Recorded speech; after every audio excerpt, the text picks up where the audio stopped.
Crypto trading എല്ലാം ചെയ്യാൻ പാടുണ്ടോ? ജോബ് 100% ഹലാലാണെന്നാണ് അവർ പറയുന്നത്. ഇതുപോലുള്ള ഓൺലൈൻ ജോബുകൾ ഇസ്ലാമികമായി ചെയ്യാൻ പാടുണ്ടോ? എന്താണ് ഇതിൻ്റെ ഇസ്ലാമിക നിലപാടെന്നാണ് ഒരു സഹോദരൻ്റെ ചോദ്യം.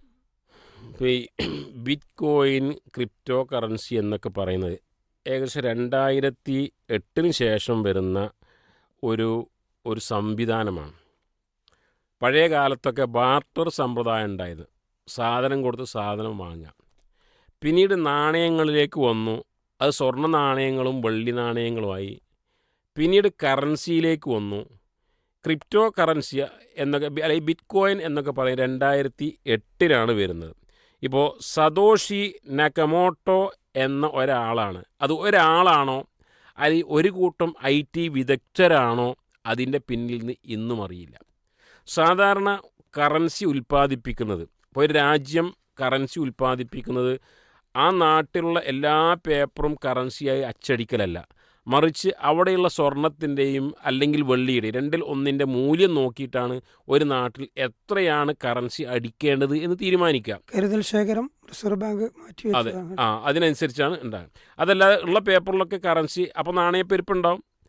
അപ്പോൾ ഇതിനൊരു ഓരോ രാജ്യത്തിനും കറൻസി അടിക്കാൻ പ്രത്യേക നിബന്ധനകളുണ്ട്.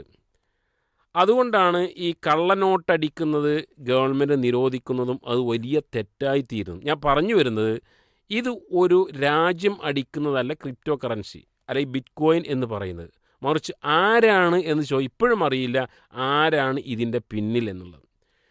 ഈ വിഷയത്തിൽ പണ്ഡിതന്മാർക്ക് 2 നിലപാടുകളുണ്ട്. പക്ഷേ ഇപ്പം ഉള്ള നില വെച്ചുകൊണ്ട് നോക്കുമ്പോൾ അത്തരം ഒരു ഇടപാടിൽ നിന്നും ഒഴിഞ്ഞു നിൽക്കലാണ് നല്ലത്. എന്തുകൊണ്ട്?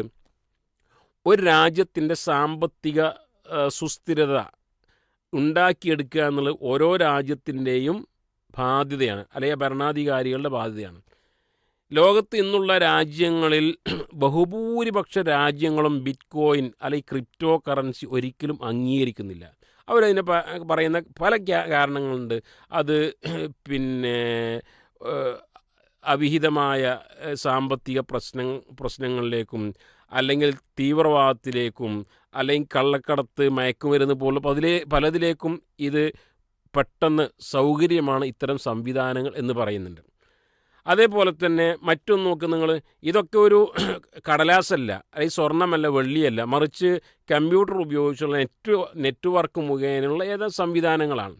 ഇപ്പോൾ ഒരു വൈറസ് വന്നു കഴിഞ്ഞാൽ, ഇപ്പോൾ വൈറസ് വന്നു കഴിഞ്ഞാൽ പല ആപ്പുകളൊക്കെ നഷ്ടപ്പെട്ടു പോകും എന്ന് പറഞ്ഞ പോലെ അങ്ങനെ പലതും വന്നു കഴിഞ്ഞാൽ അതൊക്കെ ഇത് തകരാറിലാകാൻ വലിയ സാധ്യതകളുണ്ട്. അതുകൊണ്ടാണ് ഭൂരിപക്ഷം, വളരെ അപൂർവമായ ചില രാജ്യങ്ങൾ മാത്രമേ അത് അംഗീകരിച്ചിട്ടുള്ളൂ.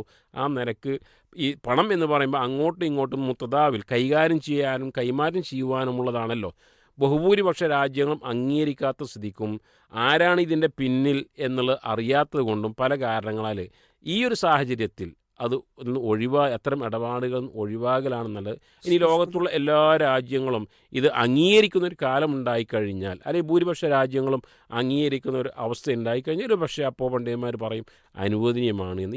ഇന്ത്യ പോലുള്ള രാജ്യത്ത് അത് ക്രിപ്റ്റോ കറൻസി അത് അനുവദിച്ചിട്ടില്ല, അല്ലെങ്കിൽ ബിറ്റ് കോയിൻ അനുവദിക്കപ്പെട്ടില്ല. അതുകൊണ്ടാണ് ബിറ്റ് കോയിനുമായി ബന്ധപ്പെട്ട് ധാരാളം കള്ളക്കേസുകളും കാര്യങ്ങളൊക്കെ നമ്മുടെ രാജ്യത്ത് കടന്നു വരുന്നത്. ഓരോ ദിവസത്തെ പേപ്പറുകളിലും അതുമായി ബന്ധപ്പെട്ട കേസുകൾ കാണുവാൻ സാധിക്കും. ചുരുക്കത്തിലൊരു വിശ്വാസി സൂക്ഷ്മത പാലിച്ചുകൊണ്ട് ഇത്തരം സംശയാസ്പദമായ സാഹചര്യങ്ങൾ മാറി നിൽക്കലാണ്. അതെ, അതിപ്പോൾ അൽ ഹലാൽ ബയ്യനും അൽ ഹറാം ബയ്യനും എന്ന് പറഞ്ഞല്ലോ. വബൈനഹുമാ ഉമൂർ മുസ്ലിം, ഇത് ഹലാലാണോ ഹറാമാണോ എന്ന് ഒരു തിരിച്ചറിയാൻ കഴിയാത്ത ഒരു അവസ്ഥ ഉണ്ടാകുമ്പോൾ ഏറ്റവും നല്ലത് അതിൽ നിന്ന് വിട്ടുനിൽക്കലാണ് എന്ന് നബി സല്ലല്ലാഹു അലൈഹി വസല്ലം പറഞ്ഞുവല്ലോ. അപ്പോൾ ഒരു കൃത്യമായ തിരിച്ചറിവ് വരുന്നത് വരെ അതിൽ നിന്ന് വിട്ടുനിൽക്കലാണ് ഇപ്പോഴത്തെ സാഹചര്യത്തിൽ ഏറ്റവും നല്ലത്.